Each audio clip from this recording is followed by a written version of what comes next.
Surrey have submitted a planning application for the first stage of the £50 million redevelopment of the Kia Oval.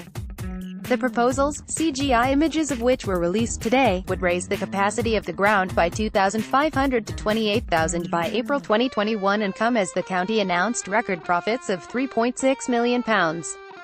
Part 1 of the redevelopment will cost £26 million and result in the Peter May stand extended to join the Micky Stewart Members Pavilion, which will also have an extra wing added. On top of the Peter May stand, 2 tiers will be added, to be named Lock and Laker to recognize that the Lock Laker stand that once joined the Peter May stand in the pavilion will no longer exist.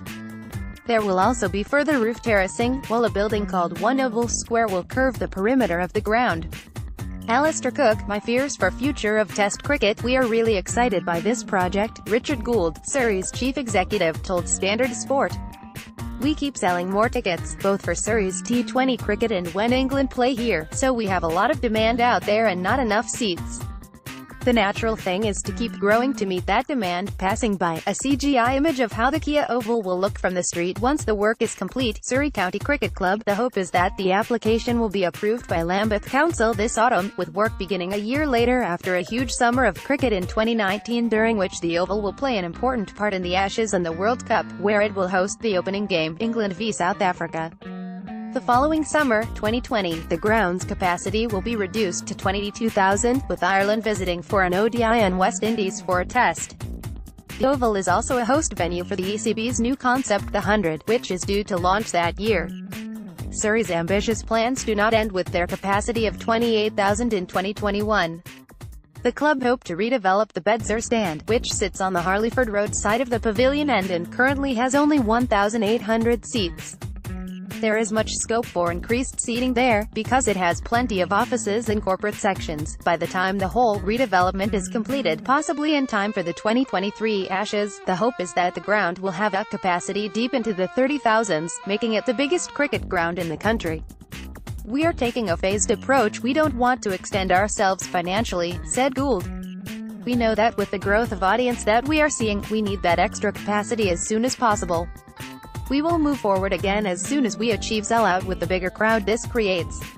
The architects are Kennington-based Ralph Judd, who designed the new Peter May stand, which opened in 2016, and the design follows the template for the front of the pavilion, which was put in 4 years ago.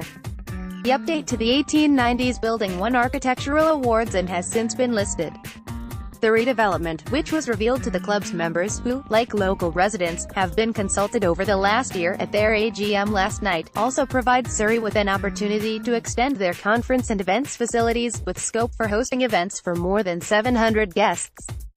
Surrey are also the preferred bidder on the site of the Oval House Theatre and the neighbouring White House, which sit across Harleyford Road near Oval Station. The club's plan for the White House, which is Grade 2 listed and was the birthplace of Viscount Monty Montgomery of Alamein in 1887, is to develop living accommodation for young players, while Surrey are looking at a variety of commercial uses for Oval House. The theatre itself will remain local to Lambeth, moving to a site opposite Brixton Village in 2020. The record profits announced at the AGM will be reinvested in the club in the redevelopment of the ground. With the Champions Trophy in town, the Kia Oval hosted 10 ODIs in 2017 in the 100th Test in its 173-year history, while Surrey also sold out 5 of its 7 home T20 Blast matches. The last year was a superb year for the club, and these financial results, the largest profits in our club's history, are testament to the work of our entire staff, said Richard Thompson, the chairman.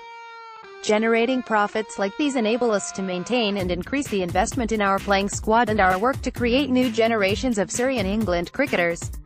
Standard Sport also understands that Surrey plan to continue running the Surrey Stars women's T20 team, despite the arrival of the ECB's controversial new competition, the 100, which appeared to leave the Kia Super League and its teams redundant.